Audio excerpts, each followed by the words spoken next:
Welcome to Stars and Swords. I'm Alistair Stevens. This week we take a good, solid swing at finishing the story of Beren and Lúthien without, it must be admitted, much hope. But we are going to really set the stage for the final fall of Beleriand and the rest of the Silmarillion, no matter how far we get in Beren and Lúthien tonight.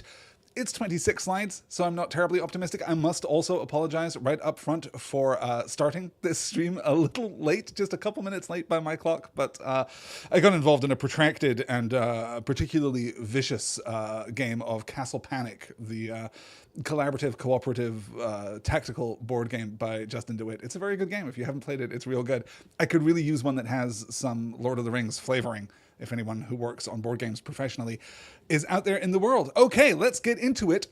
In fact, before we get into it, a very quick but also very sincere thank you to everyone who has sent me questions and topics for discussion in the last week, particularly Wayne and Travis and Sarah and Nick and Andrea over on the Discord.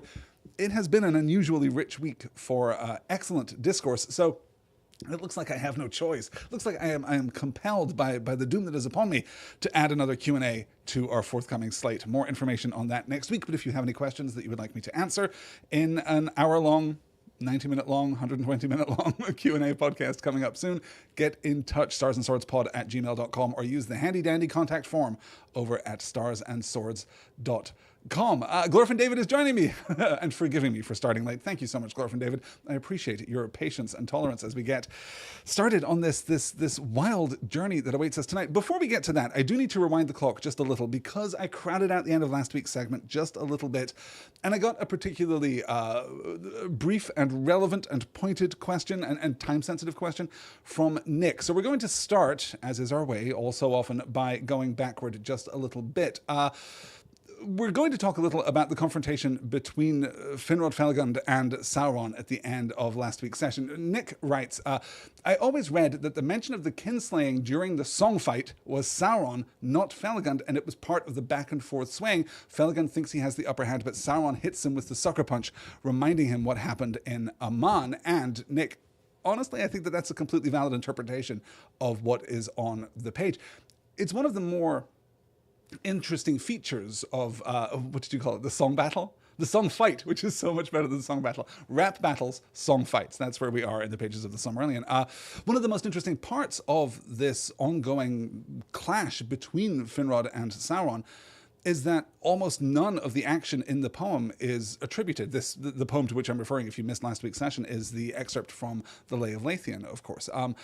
It's interesting to try and parse exactly what is happening. We get a sense of the push and pull, the tug of these concepts that are being deployed with this kind of metaphorical power on this melodic battlefield between the two of them. But you're right, there is interpretive space where we can speculate about who is saying what and exactly the intent of the imagery that's being called upon. Let me call up the slide here to show you exactly what I'm talking about.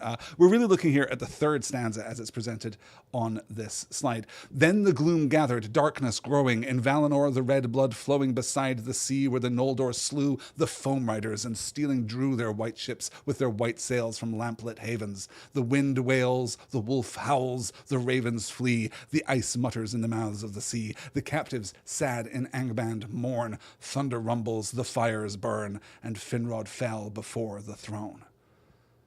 So our interpretation here, what we take from the last action of this poem, I guess the penultimate action, right? The last action is Finrod falling before the throne, but the penultimate action, the turning point in this clash, all depends on where we interpret the shift in the narrative voice, because we can be pretty confident, I think, that it's Felagund, right, bringing to mind all of Elveness into his words. Softly in the gloom they heard the birds singing afar in Nargothrond, the sighing of the sea beyond the western world on sand of pearls in Elvenland, right? I think that's pretty clearly Finrod, and then the end of it, the ice mutters in the mouths of the sea, the captives sad in Angband mourn, and so on. That's clearly Sauron, and Sauron gets the upper hand, but I'm not completely convinced. Is the gloom, the first line of that third stanza, is this the gloom of Sauron's influence or the gloom of shame and doom? We should remember, I suppose, that of course Sauron wasn't present in Aman when the kinslaying occurred. Sauron, in fact, as far as we know, has never been to Valinor, right? It's never attested that he crosses into Valinor while Valinor is functionally a place, right? After the raising of the Pelori, there's no sense that Sauron ever goes there, which is not to suggest for a moment that he hasn't heard of the kinslaying, right? I'm sure that he's heard all the stories that there are to tell in Beleriand. We also note that the only specific reference that we get to Finrod during the kinslaying sequence, right, when we're discussing the flight of the Noldor in the Quenta Silmarillion, the only discussion that we get of Finrod tells us that as Feanor is leading the Noldor toward Alqualondë and the boats of the Teleri, Finrod and his father Finarfin are the most reluctant. The quote is this: "But at the rear went Finarfin and Finrod and many of the noblest and wisest of the Noldor, and often they looked behind them to see their fair city until the lamp of the Minden Odavieva was lost in the night. More than any of the others of the exiles, they carried thence memories of the bliss they had forsaken, and some even of the things that they had made they took with them, a solace and a burden on the road." So it's the house of Fingolfin that aids Feanor when they battle at Alqualondë, when they discover that the battle at Alqualondë is already underway. Finarfin's house, as far as we can tell from the text, stays out of it, which is to distinguish Finrod's immediate and personal culpability in the kinslaying at Alqualondë from his cultural culpability in the kinslaying at Alqualondë, from the doom of the Noldor, right?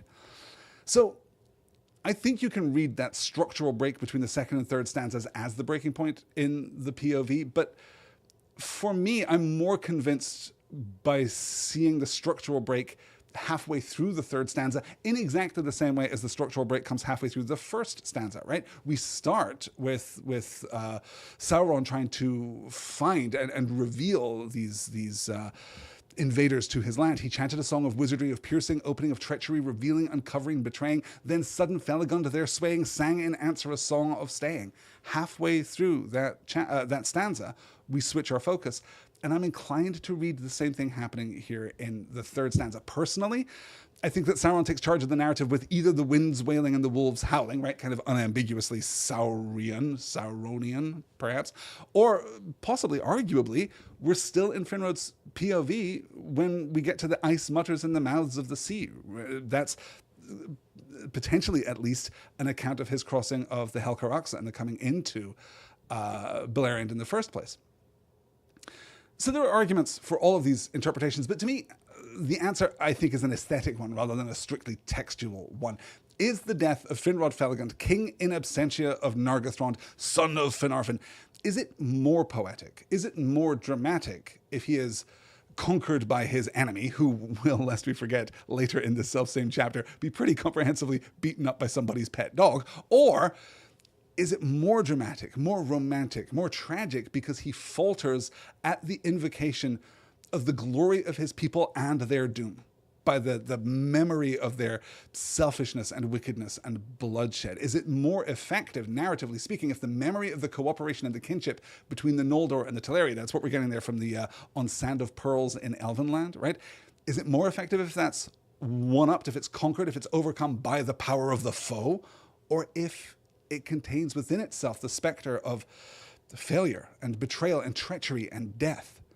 I don't honestly know that I believe that Sauron, renowned deceiver and manipulator, would in this instance simply deploy the truth, right? Apparently unexaggerated about the kinslaying. I don't know that that's Sauron's style. I don't know that Sauron would use the romantic word foam riders. That seems a little evocative, doesn't it? I don't know that Sauron would use, any kind of reference to the West here, even the kinslaying, for fear of the Valar. So it's absolutely not conclusive, and I think that you can reach a place of comfort and ease in your own interpretation of what is happening here. But for me, certainly, Finrod loses the battle the moment he calls upon all of Elven Ness, right? Because within Finrod, all of Elven culture is, at least theoretically, at least largely, a kind of pure and good thing, but it is the fruit of the poison tree. And let's think on that as we move forward, because there's a lot more bloodshed to come, a lot more poisoned fruit. Thank you, Nick, for the question. And one more thing, as I come back to my camera here, one more thing before we get into tonight's reading, because I wanted to pick up a point that I kind of hastily threw out and could not quite land in last week's session.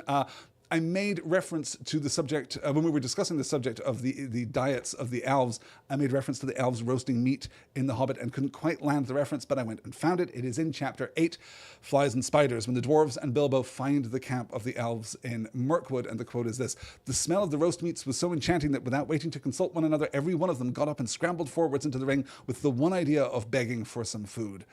So that is a check mark. Another, weight on the scale of do elves eat meat? Do elves hunt? Do elves, consume the flesh of the other creatures of Arda? It seems as though they probably do, at least in this retelling by Bilbo, which is always the trick that you can use if you read something in The Hobbit that you don't want to be literally true. You can just say, yes, but this is Bilbo's account of what actually happened, and it's intended for a more juvenile audience, even in the frame of Bilbo's retelling. So obviously he doesn't mean literally roasting meats, but he's not going to convince Hobbit children that lembas sounds good. All of that aside, then, that's all our old business. Let's get into this week's reading. Last week, we followed Beren south of Dorthonion into Doriath, where he fell in love with the daughter of Thingol and Melian, as one is inclined to do. Technically, therefore, of course, Lúthien, a princess.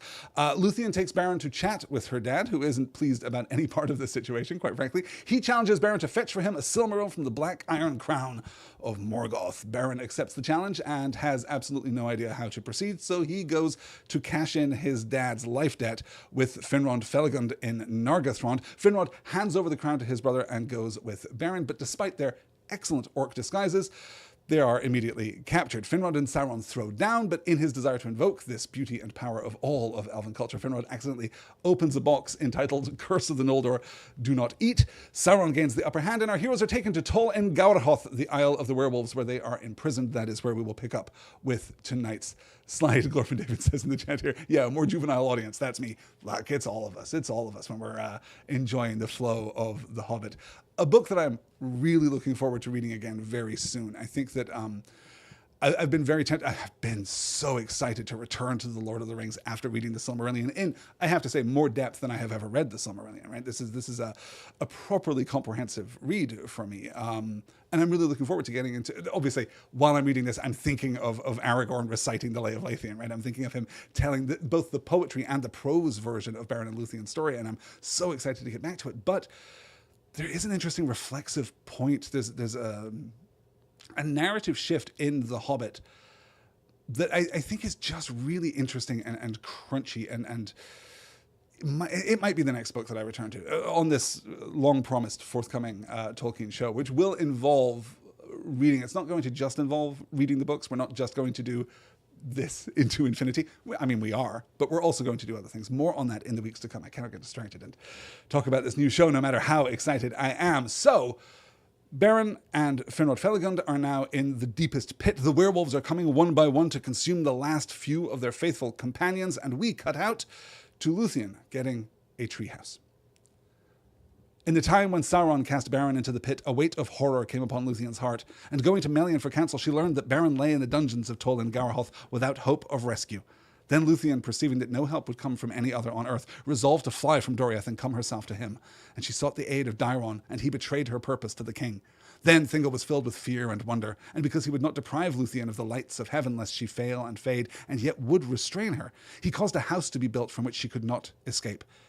Not far from the gates of Menegroth stood the greatest of all the trees in the forest of Naldoreth, and that was a beech forest in the northern half of the kingdom. This mighty beech was named Hirilorn, and it had 3 trunks, equal in girth, smooth in rind, and exceeding tall. No branches grew for them from a great height above the ground. Far aloft between the shafts of Hirilorn, a wooden house was built, and there Lúthien was made to dwell, and the ladders were taken away and guarded, save only when the servants of Thingol brought her such things as she needed. It is told in the Lay of Lúthien how she escaped from the house in Hirilorn, for she put forth her arts of enchantment and caused her hair to grow to great length, and of it she wove a dark robe that wrapped her beauty like a shadow, and it was laden with a spell of sleep.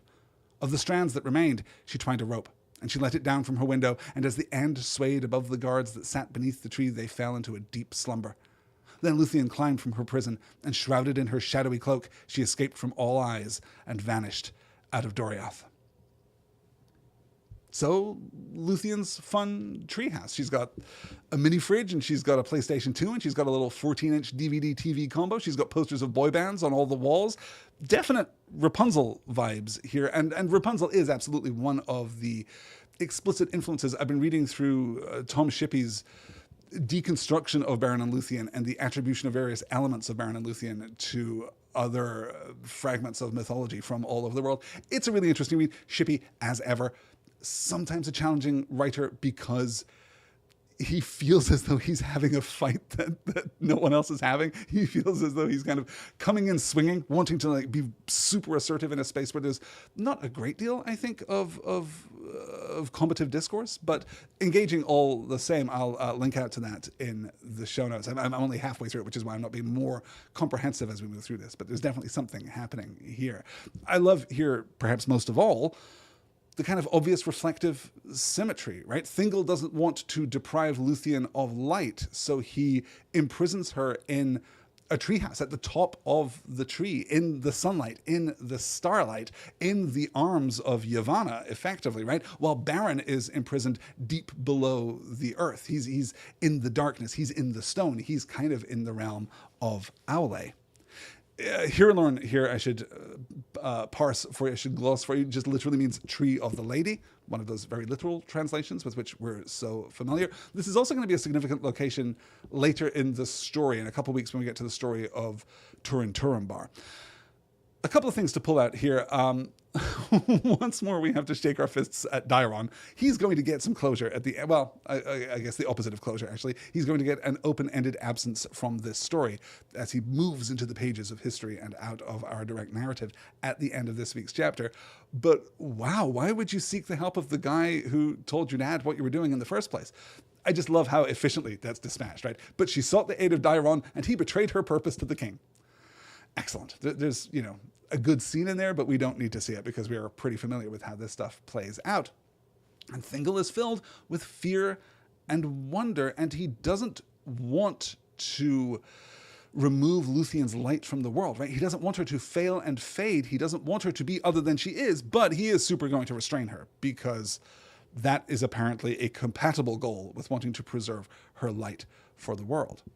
I'm interested too here, I should say. You know what? I'm going to asterisk that just a little bit. I'm going to asterisk our thoughts on Thingol because we are going to circle back around in one of the more endearing and charming moments in the entire Silmarillion is the moment when Thingol kind of comes around on Beren and kind of changes his ways, he fixes his heart rather than dying, to quote the inestimable David Lynch there. But we're going to come back to that. There was some discourse this week. I had some conversations this week about how we are to read Thingol's judgment of Lúthien and to a much greater extent Beren. And is it kind of, this conversation was sparked by my discussion of Beren's kind of statement of control and desire to possess Lúthien when he's talking to Thingol in last week's session.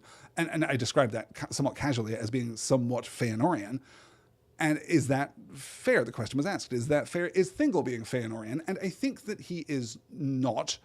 And the distinction that I would draw there is that I believe that we're supposed to see Thingol very much as a victim of the lies of Morgoth. I think that we're supposed to see, we've been told over and over that Morgoth is spreading through his agents at this point in history, but also personally in the deeper past. He's spreading lies about men. He's spreading lies about the younger children of Iluvatar, the strangers, right? And I think that Thingol is falling sway to those. He is being moved by those more than we are seeing a kind of spark of original sin within him in the way that we saw in Feanor. So we are going to talk a little more about Thingol at the end of tonight's session, and we're going to be talking pretty consistently throughout tonight's session about Melian. We see here again that Melian just has an inarguable knowledge of this story. She knows what is going to happen. She knows what is happening, right? There's no kind of prophetic sense in this moment of what is happening to Beren. She knows.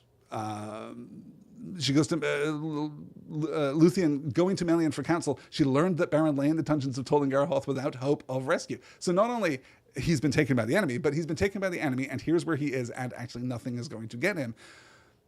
And we can talk about when Melian gets that moment of foresight, possibly, although I'm really not sure that that's a fruitful conversation. I'm not sure that there's a way of understanding Melian's additional knowledge of this story, even as it is unfolding. She clearly knows what is going on and what is ultimately going to happen. You'll remember her staying silent when she needs to stay silent and counseling Thingol, her husband, when he needs her counsel, whether he wants it or not, I guess.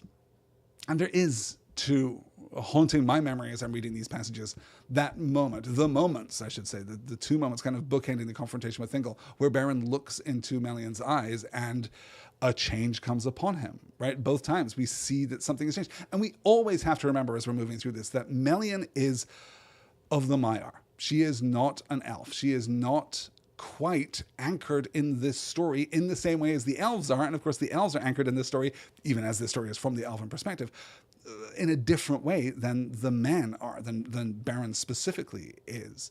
And I think this comes up a lot as we're thinking about Melion's relationship with her daughter. There's some analysis to be done. I need to maybe think more on this, and I'm just not sure we're going to have the opportunity as we're moving through the Silmarillion this time. But there's some analysis to be done about the fact that Thingol is transformed by his relationship with Melion. He is transformed by his visit to Valinor and beholding the trees of Valinor in their full flowering. He is as elevated as an elf can get, and he is married to a Maiar, and yet their daughter is absolutely of the children of Ilúvatar. There's no question that she is of a different order, right? We're introduced to Lúthien as being the most beautiful of all the children of Ilúvatar. She is an elf, like 100%. That is her position in the hierarchy. And it's interesting to think about what that means to Melion. It's interesting to think about what that distinction is exactly.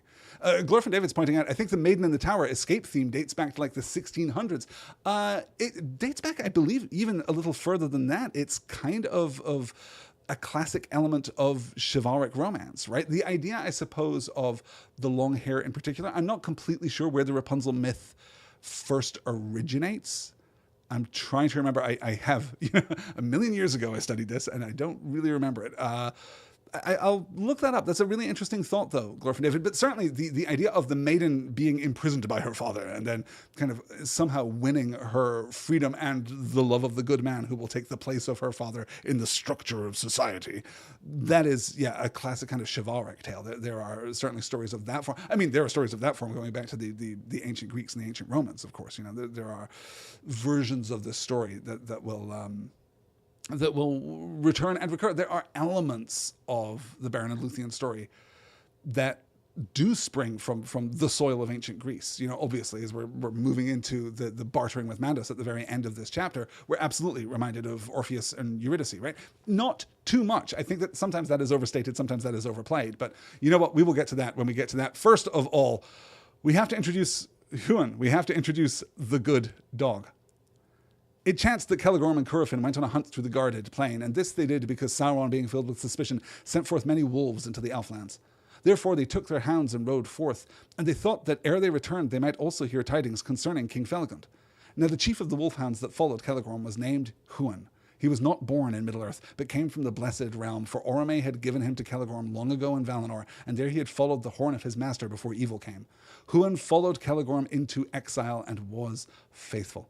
And thus he too came under the doom of woe set upon the Noldor, and it was decreed that he should meet death, but not until he encountered the mightiest wolf that would ever walk the world. Huan it was that found Lúthien flying like a shadow surprised by the daylight under the trees, when Celegorm and Curufin rested a while near to the western eaves of Doriath. For nothing could escape the sight and scent of Huan, nor could any enchantment stay him, and he slept not, neither by night nor day. He brought her to Celegorm, and Lúthien, learning that he was a prince of the Noldor and a foe of Morgoth, was glad. And she declared herself, casting aside her cloak. So great was her sudden beauty revealed beneath the sun that Celegorm became enamored of her. But he spoke her fair and promised that she would find help in her need if she returned with him now to Nargothrond. By no sign did he reveal that he knew already of Beren and the quest, of which she told, nor that it was a matter which touched him near. So this is 465 of the years of the sun. This is 500 years, give or take, after the darkening of Valinor. So Huan is indeed very, very old for a dog. We've mentioned, of course, before a little in last week's session, how much Tolkien was a dog guy and absolutely not a cat guy. And the original versions, the original versions of the Beren and Lúthien story, obviously, as I mentioned last time, orient around a villainous cat named Tevildo, but still the cats and dogs relationship here continues. Throughout his life, Tolkien himself debated whether the special animals of the world are Maiar or are animals elevated by their proximity to Maiar and the Valar. In 1959, he wrote, quote, In summary, I think it must be assumed that talking is not necessarily the sign of the possession of a rational soul or Fea. The same sort of thing may be said of Huan and the Eagles. They were taught language by the Valar and raised to a higher level, but they had no Fear. Which seems pretty comprehensive, but that was 1959, and even then Tolkien wasn't completely settled on the issue. There's a handwritten note on that self-same page that says, quote, "As the Valar would robe themselves like the children, many of the Maiar robed themselves like other lesser living things as trees, flowers, and beasts, parentheses, Huan, close parentheses." So he's clearly thinking of Huan as being, well, at least potentially one of the Maiar taken this special form, right? A servant of Orome who has taken the form of the greatest hunting dog in the history of Arda, but it's also not quite that simple.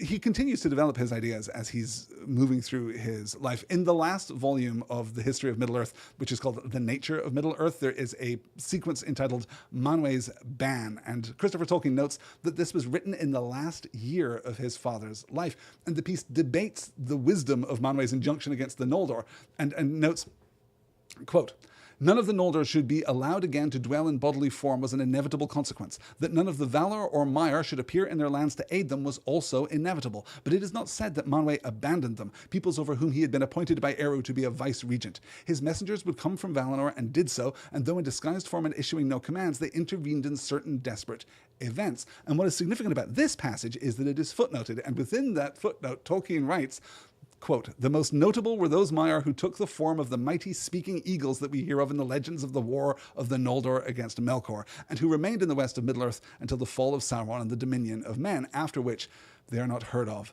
again." So toward the end of his life then, he's thinking unambiguously of the eagles as Maiar, and he is crediting to those eagles the same peculiar and particular ability to speak. So it is possible that he is thinking the same of Huan, although obviously the special circumstances of Huan's speech, right, which we'll discuss in just a little while, might imply just the opposite. He might imply that Huan, because he is only doomed to speak thrice, maybe isn't of the same kind of category of being as Thorongil, right? We'll get into it. I'm continually fascinated. Obviously, this is not the first time that we've had this conversation about where these particular kinds of beings are.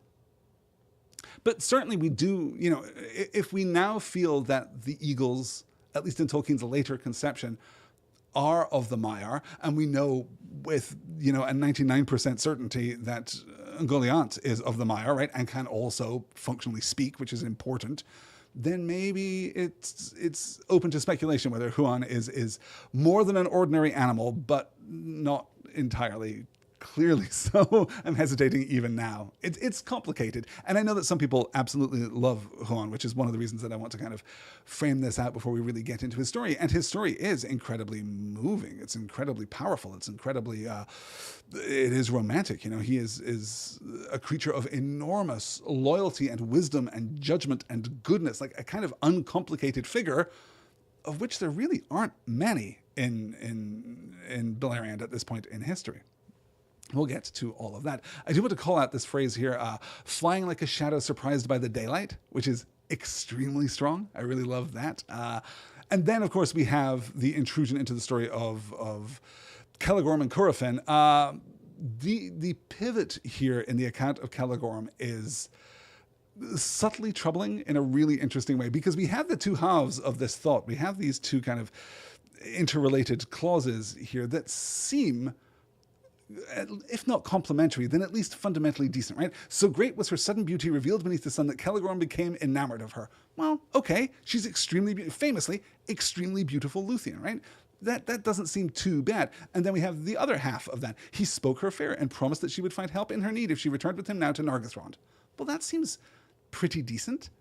But what Tolkien manages to do by splicing those two clauses together with that word "but" goes a long way to indicate the treacherous mind of these sons of Fëanor, of Caligorm certainly, and of Curufin too. You'll remember them standing up in Nargothrond when Finrod announced that he was going off on this quest with Beren, and their open assault really on Finrod's right to rule in Nargothrond. And we're going to find out more about their plan, just literally on the next slide. But it's interesting even here that we are getting this seed of trouble, of discomfort, of unease. So great was her sudden beauty revealed beneath the sun that Celeborn became enamored of her, but he spoke her fair and promised that she would find help in her need if she returned with him now to Nargothrond. We're going to have a lot of careful parsing in this week's reading about desire, specifically desire for Lúthien, right? We're going to get closer to a raw sexual desire than I think we've seen in the pages of the Silmarillion thus far. Well, we'll speculate about that still further when we get there. Let's move on to Celegorm's plan. Thus they broke off the hunt and returned to Nargothrond, and Lúthien was betrayed, for they held her fast and took away her cloak, and she was not permitted to pass the gates or to speak with any save the brothers Celegorm and Curufin. For now, believing that Beren and Felagund were prisoners beyond hope of aid, they purposed to let the king perish, and to keep Lúthien, and to force Thingol to give her hand to Celegorm. Thus they would advance their power and become the mightiest of the princes of the Noldor. And they did not purpose to seek the Silmarils by craft or war, or to suffer any others to do so, until they had all the might of the elf kingdoms under their hands. Orodreth had no power to withstand them, for they swayed the hearts of the people of Nargothrond, and Celegorm sent messengers to Thingol urging his suit. But Huan the Hound was true of heart, and the love of Lúthien had fallen upon him in the first hour of their meeting, and he grieved at her captivity. Therefore he came often to her chamber, and at night he lay before her door, for he felt that evil had come to Nargothrond. Lúthien spoke often to Huan in her loneliness, telling of Beren, who was the friend of all birds and beasts that did not serve Morgoth. And Huan understood all that was said, for he comprehended the speech of all things with voice, but it was permitted to him thrice only ere his death to speak with words. Now Huan devised a plan for the aid of Lúthien, and coming at a time of night, he brought her cloak, and for the first time he spoke, giving her counsel. Then he led her by secret ways out of Nargothrond, and they fled north together, and he humbled his pride, and suffered her to ride upon him in the fashion of a steed, even as the orcs did at times upon great wolves. Thus they made great speed, for Huan was swift and tireless. Lúthien is such a Disney princess that she even has her own talking animal sidekick. I shouldn't even joke about that. I shouldn't even poke fun at the Disneyness of this particular element of the story, because the professor's views on Disney are, pretty well documented and fairly hard line, particularly by the standards of the time. There's a 1964 letter in which he says, quote, "I recognize Walt Disney's talent, but it has always seemed to me hopelessly corrupted. Though in most of the pictures proceeding from his studios there are admirable or charming passages, the effect of all of them to me is disgusting. Some have given me nausea." Which is particularly apt, I think, given that he wrote that letter in 1964, and the preceding year, The Sword and the Stone was released, and I can't imagine a Disney film more likely to offend Professor Tolkien's sensibilities than The Sword and the Stone. Maybe The Black Cauldron, right? Maybe if he'd stuck around for The Black Cauldron, we would have had a different perspective, not a different perspective, we would have had an even more powerful perspective. But certainly, yeah, The Sword and the Stone in 63, I cannot imagine Professor Tolkien feeling that this very casual and cartoonish take on the Arthurian myth was in any way appropriate, particularly for an American. So here I'll call out the inverse of what we just saw with Celegorm in the last slide. Huan the Hound was true of heart, and the love of Lúthien had fallen upon him in the first hour of their meeting, and he grieved at her captivity. That "and" is crucial. It shows the emergence of this sincere feeling from this sincere love. The love of Lúthien had fallen upon him in the first hour of their meeting. For all that he is a hunting dog, he still has the sense here of her greatness and goodness, of course. Celegorm, we should note here, is the elder son. He's older than Curufin. He's the third of the sons of Feanor. He is known as Celegorm the Fair, which I suppose makes him a kind of typographical match for Lúthien, right? The handsomest of the sons of Feanor should be with the most beautiful of all the children of Ilúvatar. From a certain, kind of gross and reductive point of view, that makes a kind of sense.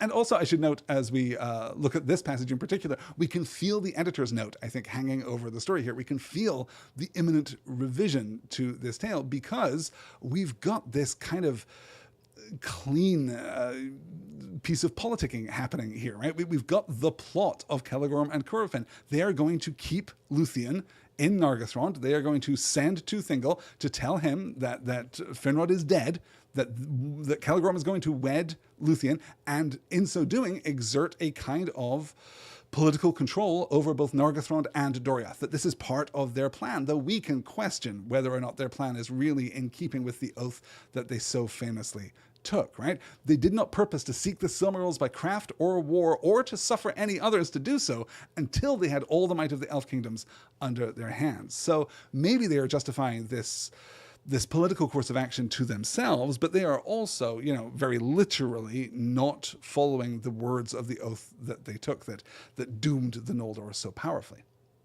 But the reason that I mentioned the editor's note, the reason that I mentioned the imminent revision, is that Orodreth kind of stands in the way here. Orodreth had no power to withstand them, for they swayed the hearts of the people of Nargothrond. Well, okay, that can happen, right? We can see populations being turned against their own kings, but Orodreth doesn't need to be in the story. The story makes much more sense, is much more compelling if Orodreth is gone.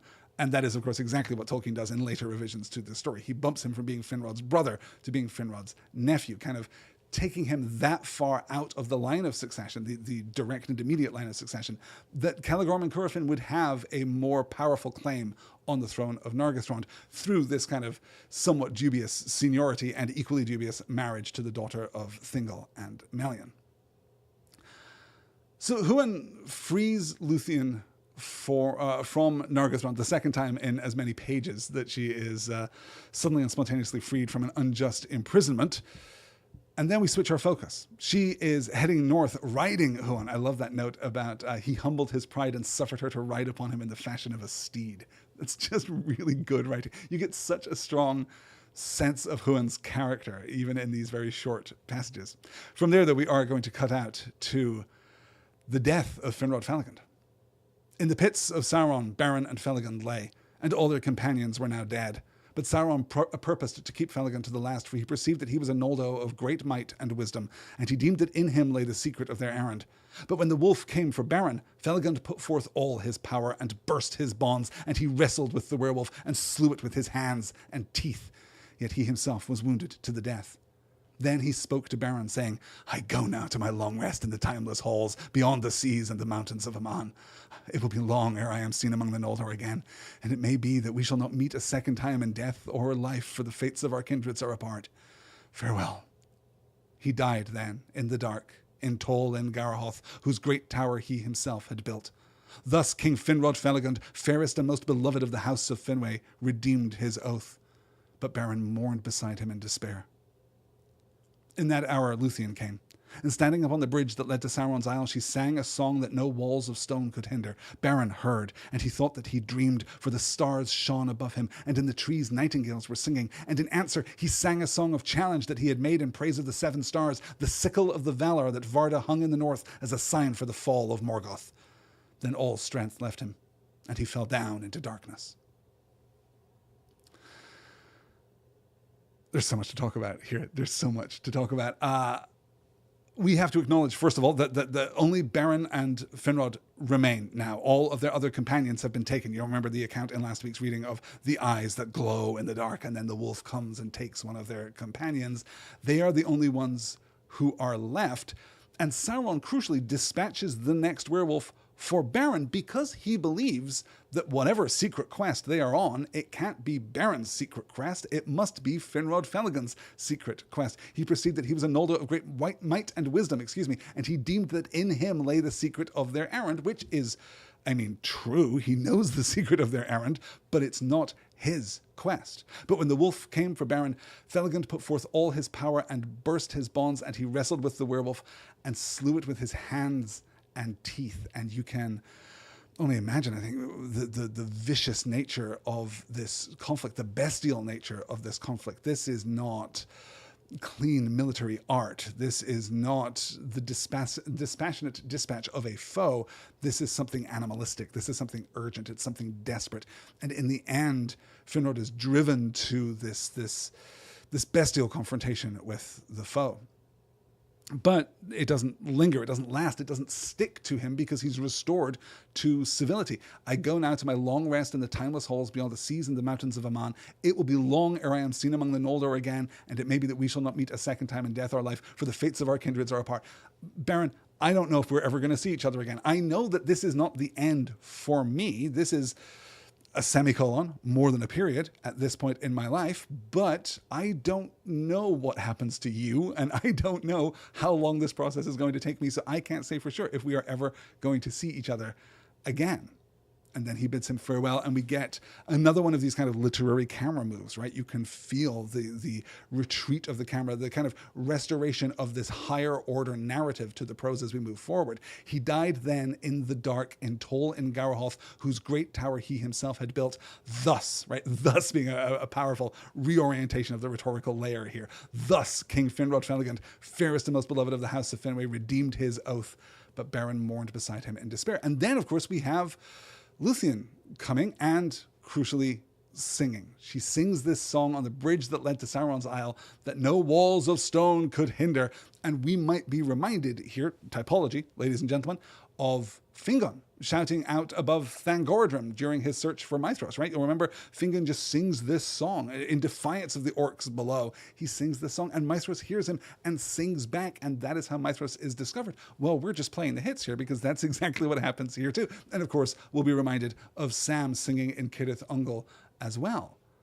It's interesting here that the power of Lúthien's song is such that Beren is, well, restored to the world in a sense, right? He's given this vision. He thought that he dreamed, for the stars shone above him and in the trees nightingales were singing. He is still in the pit below the tower that was Minas Tirith, right? But in answer, he feels inspired. He sings that same song back. He sings the song in praise of the seven stars, not literally the same song that Lúthien is singing, but a song in response, a song in praise of the stars. You'll remember the Valakirka, right? The sickle, the Big Dipper that Varda hangs in the north over Arda, way back when the stars are being enkindled to entice the awakening of the elves in the first place. This is the Big Dipper here, right? The top left part, the tail part of the constellation Ursa Major, right? Very prominent in European skies in particular, yeah. So he sings the song and she hears him, and that is sufficient. That is enough to kindle the rescue. Let's move onward. But Lúthien heard his answering voice, and she sang then a song of greater power. The wolves howled and the isle trembled. Sauron stood in the high tower, wrapped in his black thought. But he smiled, hearing her voice, for he knew that it was the daughter of Melian.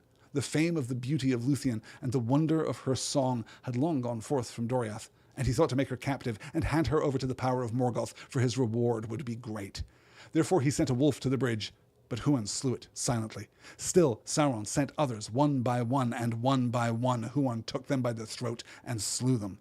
Then Sauron sent Draugluin, a dread beast, old in evil, lord and sire of the werewolves of Angband. His might was great, and the battle of Huan and Draugluin was long and fierce. Yet at length Draugluin escaped, and fleeing back into the tower, he died before Sauron's feet, and as he died, he told his master, "Huan is there." Now Sauron knew well, as did all in that land, the fate that was decreed for the Hound of Valinor, and it came into his thought that he himself would accomplish it. Therefore he took upon himself the form of a werewolf, and made himself the mightiest that had yet walked the world, and he came forth to win the passage of the bridge. So great was the horror of his approach that Huan leapt aside. Then Sauron sprang upon Lúthien, and she swooned before the menace of the fell spirit in his eyes and the foul vapour of his breath. But even as he came falling, she cast a fold of her dark cloak before his eyes, and he stumbled, for a fleeting drowsiness came upon him. Then Huan sprang. There befell the battle of Huan and Wolf Sauron, and the howls and baying echoed in the hills, and the watchers on the walls of Eredwethrin across the valley heard it afar, and were dismayed. Someone more knowledgeable about military history, I think, should really look at the tactics and strategy of Sauron, because it occurs to me that sending wolves one by one probably isn't the best tactic here. I think that he learns a lot by the time that we get to the pages of The Lord of the Rings, and he's setting forth, innumerable wargs to beset and befall our heroes. But here, the one-at-a-time strategy, in fairness, maybe this is his first time trying it. Maybe, he's believing in, what is that? The conversation, the conservation of ninjutsu, that if in your movie, your hero faces 100 ninjas, he'll be able to take them. But if he faces one ninja, that ninja will have the power of all previous 100 ninjas. I think that maybe something here is happening with wolves. Maybe Sauron believes it, at least, that if he sends the wolves individually, they will be that much more powerful. But really, we're just setting the stage for Draugluin. Draugluin meaning blue wolf. There's that Lúthien again that we've come to know so well in these readings, from the arid Lúthien, right, the Bloom Mountains, the Tarn Eluin, where Barahir's men stay in Dorthonion, Iluin, the northern lamp of the earliest days of Arda, all of the Lúthien forms there recurring across the book. And it's so typically Sauron, I think, to try to claim this prophecy for himself. I'm so tempted to delve into a discussion of how exactly everyone knows this prophecy about Huan, how exactly this prophecy came to be. We don't know where the prophecy comes from. We don't know who decrees it, or who decrees that he can only speak 3 times through the course of his life. We don't know who sets this doom upon Huan, and we don't know how every single person in Beleriand knows about it. We don't know how Sauron has this tale exactly. I mean, agents of Morgoth, yes, spies and treachery. It's weird to think of an elven soldier being captured and taken into the iron hell of Angband and being tortured for information and revealing, with sweat and blood running down their face, that there's this dog who's only ever going to be defeated by the greatest werewolf to ever live. I mean, that's a wild thing to think about, but is also clearly, apparently true. And Sauron taking this opportunity to make himself exactly that, right? He takes upon himself the form of a werewolf, making himself the mightiest that had yet walked the world, and he came forth to win the passage of the bridge. Seems like a pretty solid strategy, but he makes a mistake. His mistake is intimidating Huan, right? So great was the horror of his approach that Huan leaps aside, and he does not press his advantage. He doesn't, in the moment, try to fulfill the prophecy that he is explicitly trying to fulfill. Instead, he goes after Lúthien. He springs upon Lúthien, and she swoons before the menace of the fell spirit in his eyes and the foul vapor of his breath. Again, right? We're another interesting reading that you could do of this chapter is opposing the kinds of blacks and shadows that we associate with the fell beasts of Beleriand, with the forces of the foe Morgoth, and the kind of blacks and shadows that we associate with Lúthien. This is a really functional reading in that it demonstrates unambiguously that black is not always evil in the works of Tolkien. Darkness is not always evil in the works of Tolkien. Shadow and invisibility, right? The craftiness of sneaking and being shrouded, not always evil in the works of Tolkien. Demonstrated pretty clearly here for all to see. But Sauron is distracted, and that is when, we get this... chance of chance, you call it, this moment of eucatastrophe. Even as he came falling, she cast a fold of her dark cloak before his eyes, and he stumbled, for fleeting drowsiness came upon him.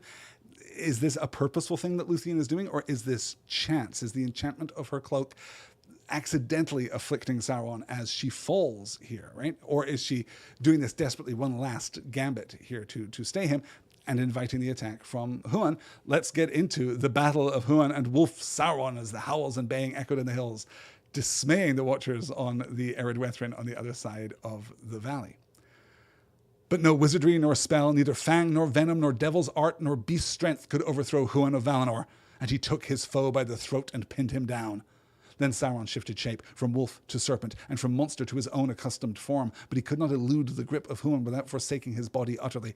Ere his foul spirit left its dark house, Lúthien came to him, and said that he should be stripped of his raiment of flesh, and his ghost be sent quaking back to Morgoth. And she said, there, everlastingly thy naked self shall endure the torment of his scorn, pierced by his eyes, unless thou yield to me the mastery of thy tower. Then Sauron yielded himself, and Lúthien took the mastery of the isle and all that was there, and Huan released him. And immediately he took the form of a vampire, great as a dark cloud across the moon, and he fled, dripping blood from his throat upon the trees, and came to Tar Nufuin, and dwelt there, filling it with horror. Then Lúthien stood upon the bridge, and declared her power. And the spell was loosed that bound stone to stone, and the gates were thrown down, and the walls opened, and the pits laid bare, and many thralls and captives came forth in wonder and dismay, shielding their eyes against the pale moonlight, for they had lain long in the darkness of Sauron. But Beren came not. Therefore Huan and Lúthien sought him in the isle, and Lúthien found him mourning by Felgund. So deep was his anguish that he lay still, and did not hear her feet. Then, thinking him already dead, she put her arms about him and fell into a dark forgetfulness. But Beren, coming back to the light out of the pits of despair, lifted her up, and they looked again upon one another, and the day rising over the dark hills shone upon them.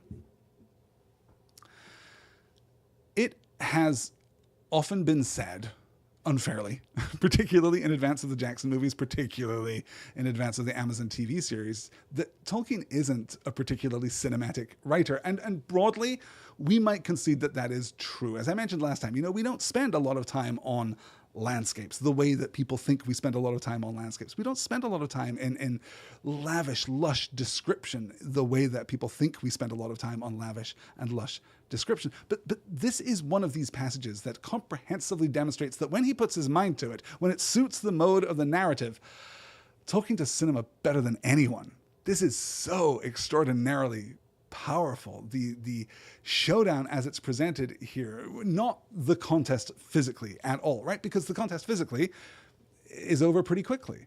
No wizardry, nor spell, neither fang, nor venom, nor devil's art, nor beast strength. None of the tricks that Sauron tries can overthrow Huan of Valinor. And he takes his foe by the throat and pins him down. And Sauron's trying to do the thing that Sauron does more than anything else, more successfully than anything else for sure, which is to escape. It's to get out of there, to live to fight another day. But he can't, because Huan is holding him so tightly that the only way that he can flee is to leave his body behind. And that would leave him, as he may be left at some indeterminate point in the future, uncloaked. He cannot take physical form again if that's how it goes. And Lúthien not only understands this, not only is familiar with the workings of the Maiar, but calls out exactly why that would be so difficult for him, why it would be so challenging to him. There, everlastingly, thy naked self shall endure the torment of his scorn, pierced by his eyes, unless thou yield to me the mastery of thy tower. I am going to send you back to Morgoth, and there is going to be nothing ever in the long history of the world that can shield you from him. You are going to be open all the time to his power, to his scorn, to his cruelty. And Sauron backs down, because ultimately that's what Sauron does, right? Lúthien takes the mastery of the Isle, whatever kind of symbolic transaction that is, and Huan releases Sauron and he flees. He takes the form of the vampire, again, as we always say, not a vampire bat, right? Exclusively in the pages of Tolkien's work, vampire means large bat. This isn't the last time that we're going to see that word deployed, even in tonight's reading. But he takes the form of this vast vampire, great as a dark cloud across the moon, and he flees, dripping blood from his throat. This is a comprehensive victory for Huan and the forces of light against Sauron. What I'm most interested in here, though, is the way that Lúthien undoes what has been done here. This tower that is built here, this is the original Minas Tirith, right? This is the original Tol Sirion, where Finrod builds his great tower of defense, his great bastion in the Pass of Sirion, before it is taken by Sauron. So Sauron takes it, and he does the other thing that Sauron does, which is take other people's towers and corrupt them into darkness. But Lúthien doesn't take it back. She doesn't claim it for the light. She doesn't turn it back into a place of strength and defense. Instead, she takes it apart. And you'll notice she doesn't take it apart by destroying it. She doesn't blast it to pieces. She doesn't, open great holes in the walls with mighty fireballs, right? Instead, she undoes the magic that is holding it together. And the idea that the elves are using magic to build these great fortresses in the first place makes a great deal of sense. It accounts, if nothing else, for how they can construct these mighty fortresses in such a relatively short period of time without any kind of support infrastructure or resources to draw from. Instead, she just undoes it. She stands upon the bridge and declares her power, right, which we can take to be both her personal power, her access to whatever magic is in the world as Tolkien conceives it, and also her authority, right? The mastery of the Isle that she has just taken from Sauron, she declares that mastery, and the spell was loosed that bound stone to stone, and gates were thrown down and walls opened and pits laid bare. She just undoes the binding magic that is keeping this tower a tower and opens it all back up to the world around her. And we get the Exodus here, the thralls and the captives coming forth in wonder and dismay, shielding their eyes against the pale moonlight, for they had lain long in the darkness of Sauron. It is still dark, right? There is just moonlight and starlight in the sky above Beleriand this fine night. But they have been so long in the absolute darkness of the pit that they are shielding their eyes. I mean, that's such a powerful image. And then we get this kind of, again, right? If we're charting all of Tolkien's moments of inspiration, we get a kind of Romeo and Juliet moment here, right? Thankfully subverted. Thankfully, it doesn't go all the way that it could go in the Shakespearean original. But we have this moment of of misunderstanding. He is there mourning by Felagund. So deep was his anguish that he lay still and did not hear her feet. Thinking him already dead, she put her arms about him and fell into a dark forgetfulness, right? She takes on this fugue state, this shock. She falls into a reverie, believing that the love of her life is dead. This man that she has just endured so much for is now dead. But he comes back. Beren, coming back to the light out of the pits of despair, lifted her up, and they looked again upon one another, and the day rising over the dark hills shone upon them. So they're there for a long time. They're there for, what, an hour, if not multiple hours, right? Because it's enough time for the passage to go from the moonlight above, the starlight above, into the coming of day, the day rising over the dark hills. A metaphor that we're very familiar with in the pages of Tolkien, right? We know that there are significant moments when the sun rises and hope is restored, hope is renewed, and this is absolutely one of them. So they rise together, restored to one another, but they're no closer to achieving their goal. They're no closer to, getting a Silmaril. They're no closer to being together. They're no closer to their happily ever after than they were, well, before Beren left Menegroth and went off to Finrod's place. And in fact, further from it, because, let's call up this very short slide here. They buried the body of Felagund upon the hilltop of his own isle, and it was clean again. And the green grave of Finrod, Finarfin's son, fairest of all the princes of the elves, remained inviolate until the land was changed and broken and foundered under destroying seas. But Finrod walks with Finarfin, his father, beneath the trees in Eldamar. I find this surprisingly moving. Surprising not in that I'm expecting not to be moved by this great fate of a great man, right? A great elf, a great person in Middle-earth, a person who displayed enormous courage and integrity and goodness, who held to his oath, who held to his promise, even as he is surrounded by not the fear of treachery, but actual living treachery, holding to his promise to aid the son of Barahir, to aid Beren, even though he knows and has known for the longest time that he is going to his doom, that it will mean the ruin of Nargothrond, that he knows that everything that he has built will be destroyed. He still does it. And that's enormously powerful.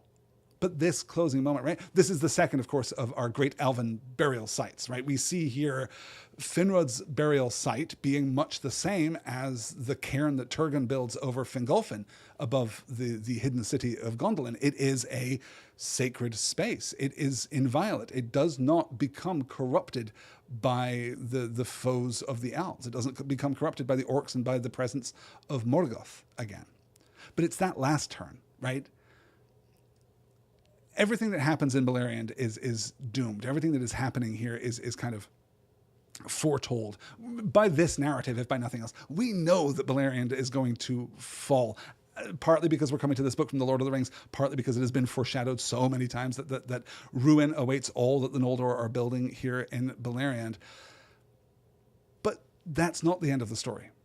And this idea that Finrod walks with Finarfin, his father, beneath the trees in Eldamar, even the fact that this is very deliberately, I think, temporally imprecise, right? Finrod, we're in the present tense now. Finrod walks with Finarfin, his father, beneath the trees in Eldamar.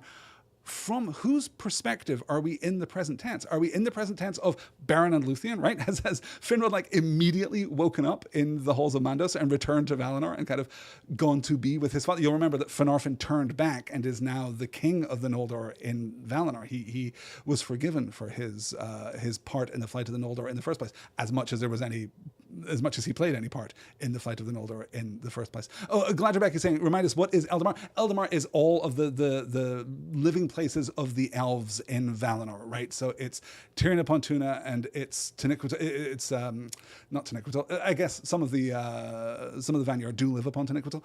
It's Aqualonde. It's Tol Eressëa, if there are still elves living on Tol Eressëa at this point. So it's Eldamar is just the elven inhabited parts of Valinor, as distinct from the estates of the Valar further west, right?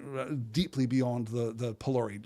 You have, the halls of Mandos and the gardens of Lorien and the estates of Nienna and so on and so forth, the workshops of Ale. Those are distinct from Eldamar, even though all of those things together are Valinor.